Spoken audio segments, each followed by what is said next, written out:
Hello दोस्तों, welcome to YouTube channel scholar study academy. तो आज मैं आपको क्लॉक में वाटर इमेज और मिरर इमेज से रिलेटेड रिफ्लेक्शन के क्वेश्चन कराऊंगा जो आपके एग्जाम में इंपॉर्टेंट होते हैं। तो वाटर इमेज और मिरर इमेज में से मिरर इमेज ज्यादा इंपॉर्टेंट है क्योंकि मिरर इमेज के क्वेश्चन ज्यादातर पूछे जाते हैं। वाटर इमेज इतना इंपॉर्टेंट नहीं है, लेकिन ऐसा भी नहीं कि बिल्कुल भी इंपॉर्टेंट ना हो, क्वेश्चन पूछा जा सकता है। तो सबसे पहले मैं आपको मिरर इमेज के बारे में बताऊंगा और उसको पहले प्रैक्टिकल वे से समझाऊंगा। जो आपके सामने घड़ी बनी हुई है उसके हिसाब से पहले समझाऊंगा, तब आपको बताऊंगा कि फॉर्मूले ट्रिक से कैसे किया जा सकता है। तो जब हम बात मिरर इमेज की करते हैं तो सबसे पहले हम क्लॉक को वर्टिकली बाइसेक्ट कर लेते हैं। वर्टिकली बाइसेक्ट कर ले, दो भागों में विभाजित कर देते हैं। अब एक मिरर आपका इधर रखा हुआ है और एक मिरर आपका इधर रखा हुआ है। जब भी बात मिरर इमेज की आती है तो आपको पता होगा मिरर का क्या काम होता है, लेफ्ट टू राइट और राइट से लेफ्ट करना। मतलब जो चीज हमारी राइट में होती है वो लेफ्ट में चली जाती है और जो लेफ्ट में होती है वो राइट में चली जाती है। और अगर नीचे हो तो वाटर इमेज की तरह, जैसा वाटर इमेज जो बनता है तो नीचे की तरफ हो तो ऊपर से नीचे आ जाती है, नीचे की तरफ आ जाती है ऊपर से। अगर नीचे की तरफ ए भी एक मिरर रखा हुआ हो तो ऊपर हो नीचे हो दाएं हो बाएं हो तो क्या होता है, मिरर इमेज में हमारी साइड चेंज हो जाती है। अगर लेफ्ट है तो राइट हो जाएगी, अगर राइट है तो लेफ्ट हो जाएगी, अगर ऊपर है तो नीचे हो जाएगी, नीचे है तो ऊपर हो जाएगी। ये हमारे मिरर की क्वालिटी होती है। तो जब हमारे मिरर इमेज की बात आती है तो सबसे पहले हम क्या करते हैं, मिरर को जिधर भी रखा जाता है तो सबसे पहले हम घड़ी को दो भागों में विभाजित कर लेते हैं। और कैसे विभाजित करते हैं, वर्टिकली बाइसेक्ट कर लेते हैं। अब वर्टिकली बाइसेक्ट क्यों किया जाता है, क्यों करते हैं वर्टिकली बाइसेक्ट करने का फायदा ये है कि जिससे आपको पता चल जाता है कि अगर हमसे पूछे कोई कि 3 बजे का मिरर इमेज क्या होगा, 3 बजे का मिरर इमेज क्या होगा, तो हमें पता होना चाहिए कि जब कोई चीज राइट में तो लेफ्ट में बनेगी तो उसका अपोजिट क्या होगा, 3। तो इससे हमें उनके अपोजिट आसानी से पता चल जाते हैं। जैसे कि अगर 3 बज रहे हैं तो 3 की मिरर इमेज क्या होगी, 9। 9 बजे 3 की मिरर इमेज होगी। अगर 2 बजे हुए हैं तो 2 की मिरर इमेज 10 होगी और 11 बज रहे हैं तो 1 होगी। इस तरह हमें सीधी सीधी बातें पता होती हैं। ये तो हमें सीधे सीधे दिख भी जाता है कि ये इसकी मिरर इमेज है। लेकिन अभी तो हमने बात की 3 बजे की, लेकिन जब बात आती है 3:30 बजे की, जब आपसे पूछा जाए 3:30 बजे की मिरर इमेज क्या बनेगी तो 3:30 बजे सुइयां कुछ इस तरह होती हैं, जैसा कि आपको दिख रहा होगा। 3:30 बजे सुइयां कुछ इस तरह होती हैं और सीधे सीधे अनुमान लगा के ये बताया जा सकता है कि 3 का उल्टा 9 होता है तो 9:30 बजे समय होगा। 3:30 बजे का मिरर इमेज 9:30 होगा। 3:30 बजे का वाटर इमेज 9:30 होगा। लेकिन ये बात एक्यूरेट नहीं है, क्योंकि आप भी जानते हैं ये वाली बात कि जब घड़ी में 12 और 3 पर सुई है और ये 3:30 बजे का समय हुआ है, यहाँ तक सुई आई है तो इतना कवर करेगी। जब आपका मिनट हैंड तो आपका आवर हैंड भी थोड़ा बहुत आगे बढ़ा होगा। कितना बड़ा होगा, 3 से 4 के बीच में बढ़ा होगा। 3 से 4 के बीच में बढ़ा, तो 3 से 4 के बीच में बढ़ा होगा तो आपका आवर हैंड जहां होगा तो इसका अपोजिट आपका 9 नहीं, 9 से 8 के बीच में होगा। 9 से 8 के बीच में किस तरह आपका प्रतिबिंब बनेगा, कुछ इस तरह आपका प्रतिबिंब बनेगा।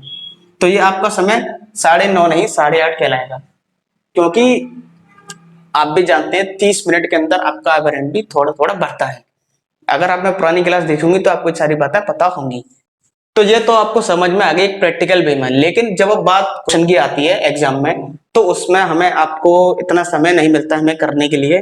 तो उसके लिए मैं आपको कुछ ट्रिक बताता हूँ जिससे आप सीधे क्वेश्चन को सॉल्व कर सकते हैं। कैसे कर सकते हैं, उसकी पहली ट्रिक ये है, ये आपकी मिरर इमेज की ट्रिक है। तो इसके लिए आपको क्या करना होगा, जब भी आपको कोई समय दिया हो और आपसे पूछा हो कि इसकी मिरर इमेज क्या बजे होगी, घड़ी में 3 बजे हुए हैं, घड़ी में 3 बजे हुए हैं तो उसका दर्पण प्रतिबिंब क्या होगा, दर्पण प्रतिबिंब क्या होगा। इसके लिए आपको क्या करना हो, 12 में से घटा देना होगा। अभी आपके सामने 12 बजे का समय लिया हुआ है, 12:00 लिए हुए हैं, इसमें से आपको 9 निकालने हैं। जब आप 9 घटा देंगे तो इसका अपोजिट क्या हो जाएगा, 3। ये तो आपको सीधे सीधे ये भी पता चल गया कि 12 में से 9 घटाने पे 3 आता है और 3 का मिरर इमेज 9 होता है। ये तो आपको जब पता चल गई, जब पीछे 0 दिया, अगर कोई समय मिनट में दिया हो, जैसे अभी मैंने 9 बजे का समय दिया हो, अगर कोई समय दिया है 9:30 मिनट, या 9:45। अब इस समय में निकालने के लिए हमें यहाँ पर दिक्कत होती है। जैसे मैंने आपको 3:30 का बताया, जैसे मैंने आपको 3:30 का बताया था, क्या बताया था 3:30 का। अगर हम 3:30 को इसमें से घटाएंगे तो क्या आएगी, दिक्कत आएगी, क्योंकि अभी इधर 0 0 दिए हैं। तो इसके लिए हमें क्या करना पड़ेगा, इसके लिए हमें एक कैरी लेना पड़ेगा। तो इसमें हम क्या करेंगे, एक कैरी ले लेते। जब भी हमारी क्लॉक में कैरी लेना होता है तो हम पूरा 1 आवर कैरी लेते हैं। तो कितना कैरी लेते हैं, 1 आवर। तो यहाँ कितना हो जाएगा, 11:60 और यहाँ 3:30। जब हम इसमें से घटा देंगे तो 30 और 8:30, जो कि मैंने आपको बताया था 3:30 का मिरर इमेज क्या बनेगा, 8:30 बनेगा। ठीक है, समझ में आया ना आपको।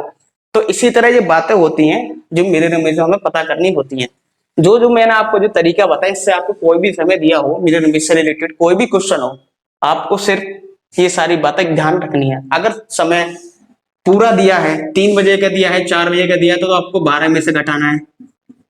12 में से समय दिया हुआ समय को घटाना है। अगर आपको समय मिनट में दिया है तो आपको 11:60 में से घटाना है। क्यों घटाना है, क्योंकि आपको भी पता है जब 0 0 होता है तो हम सीधे घटा देते हैं, लेकिन जब मिनट दी होती है तो उसके लिए हमको एक 1 आवर कैरी लेना होता है। 1 आवर कैरी लेने का मतलब है 60 मिनट पूरी कैरी लेना। तो जब 60 मिनट कैरी लेंगे तो यहाँ पर 11 घंटे बचेंगे, ना कि 12 घंटे। ठीक है, आई होप आपको समझ में आ गया होगा। चलिए अब मैं शुरू करता हूँ और आपको बताता हूँ वाटर इमेज के बारे में। ये जो मैंने आपको बातें बताई हैं, इससे रिलेटेड मैं आपको क्वेश्चन भी करा दूंगा जो आपके एग्जाम में आते हैं। तो मैंने भी आपको मिरर इमेज के बारे में कुछ बातें बताई। जिस तरह मैंने आपको मिरर इमेज के बारे में कुछ बातें बताई, उसी तरह सिमिलर, उसके ही सिमिलर आपका वाटर इमेज है। लेकिन वाटर इमेज में थोड़ी बहुत बातें अलग हैं, लेकिन दोनों सेम टू सेम ही है। जब बात हम वाटर इमेज की करते हैं तो मिरर इमेज में क्या था, हम घड़ी को वर्टिकली बाइसेक्ट कर लेते हैं 2 भागों में। लेकिन जब बात वाटर इमेज की आती है तो इसे हॉरिजॉन्टली बाइसेक्ट कर लिया जाता है। कैसे कर लिया जाता है, हॉरिजॉन्टली बाइसेक्ट कर लिया, तो 2 भागों में बांट लिया जाता है। क्योंकि वाटर इमेज का जब इमेज बनता है तो नीचे बनता है। सबसे दूसरी बात आपको पता था मिरर इमेज की क्या क्वालिटी होती है। मिरर इमेज की क्वालिटी ये होती है, उसमें साइड चेंज होती है, लेफ्ट से राइट हो जाती है और राइट से लेफ्ट हो जाती है। लेकिन वाटर इमेज में साइड चेंज नहीं होती है। वाटर इमेज में जो ऊपर होता है वो नीचे है, जो नीचे होता है वो ऊपर होता है। ठीक है, तो ये वाली बातें ध्यान रखनी है कि वाटर इमेज में हमारी साइड चेंज नहीं होती है। तो वाटर इमेज के लिए हमें क्या करना होता है, घड़ी को हॉरिजॉन्टली बाइसेक्ट कर लिया होता है। तो जब हॉरिजॉन्टली बाइसेक्ट कर लेते हैं तो इनका अपोजिट पता कर लेते हैं। जब आपके घड़ी में 3 बजे हुए हैं और ये हमने हॉरिजॉन्टली बाइसेक्ट की हुई है, ठीक है, बीच में से 2 भागों में बांटी हुई है, तो 3 बजे हुए, तो 3 बजे का वाटर इमेज क्या बनेगा। जब 3 बजे के हमने इस तरह काटा हुआ है तो आपको ही पता है 3 बजे काटा हुआ तो इसका वाटर इमेज क्या बनेगा, आपका जो नीचे है वो ऊपर हो जाएगा, जो ऊपर है वो नीचे जाएगी। मतलब कहने का क्या है, जो आपकी सुई ऊपर है वो नीचे आ जाएगी और जो बीच में है वो तो बीच में रहेगी ही। तो इसका वाटर इमेज कुछ इस तरह बनेगा। जब हम पता करते हैं 3 बजे का वाटर इमेज क्या बनता है, तो 3 बजे का वाटर इमेज बनता है आपका 3:30। क्या बनता है, 3:30। तो 3 बजे का वाटर इमेज आपका 3:30 बनता है। ठीक है, इसी तरह अगर आपसे पूछा जाए 6 बजे का,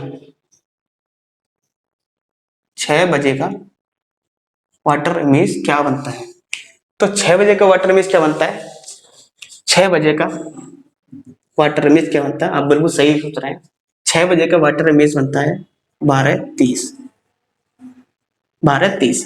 लेकिन जब भी बात वाटर इमेज की आती है तो आपका इसमें आंसर बिल्कुल एक्यूरेट में नहीं आता है। वाटर इमेज में आपका आंसर हमेशा लगभग में आता है। किस में आता है, लगभग में आता है, क्योंकि हम एक्यूरेट नहीं पता कर पाते। क्योंकि आपको भी पता है, जैसा कि मैंने आपको मिरर इमेज में बताया था कि जब 3:30 वाली बात जो क्लियर की थी, 3:30 का अपोजिट 9:30, लेकिन 9:30 नहीं होता, वो 8:30 होता है। तो इसी तरीके से वाटर इमेज में भी होता है। उसमें तो हमारा आंसर एक्यूरेट निकल जाता है, लेकिन इसमें एक्यूरेट हम नहीं निकाल पाते हैं। इसलिए हमारा जो आंसर होता है वो लगभग में होता है। किसमें होता है, लगभग में होता है। तो ये तो आपको सीधे सीधे पता चल गई, हॉरिजॉन्टली बाइसेक्ट करके आपको अपोजिट पता चल गया। ठीक है, 2, जैसा आपको पता है 2 का अपोजिट 4, अगर 2 है तो उसका वाटर इमेज 4 बनेगा, अगर 4 है तो उसका 2 बनेगा। ठीक है, अगर 10 है तो उसका वाटर इमेज आपका 8 बनेगा। लेकिन ये सारी बातें तो आपको प्रैक्टिकल वे में समझाने के लिए मैंने बताई हैं। प्रैक्टिकल वे में समझाने के लिए मैंने आपको बता दी। लेकिन जब बात आती है आपके एग्जाम की, एग्जाम में आपके पास इतना समय नहीं होता।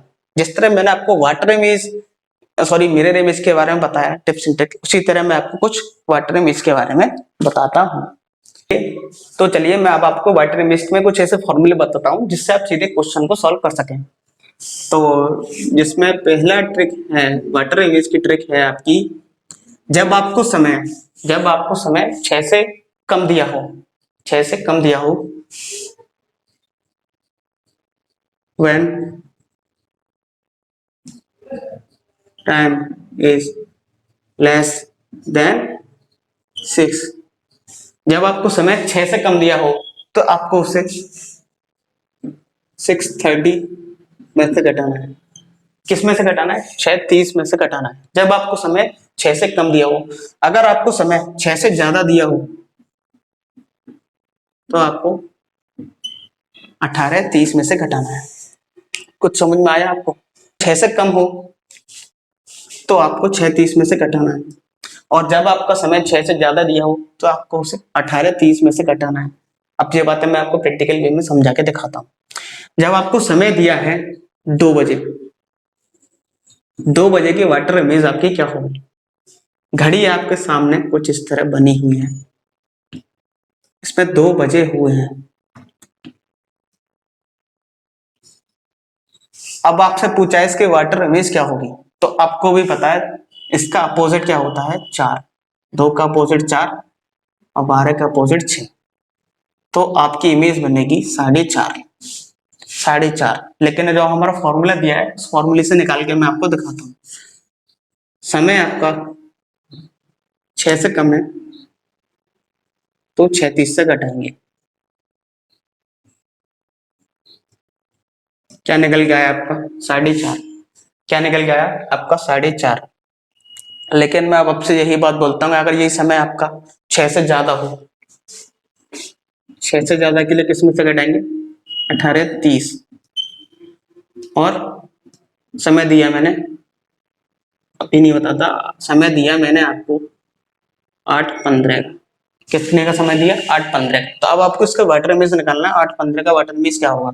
समय आपको 6 से ज्यादा दिया है इसलिए आपको 18:30 में से घटाना है, तो 15:10 कितना आया?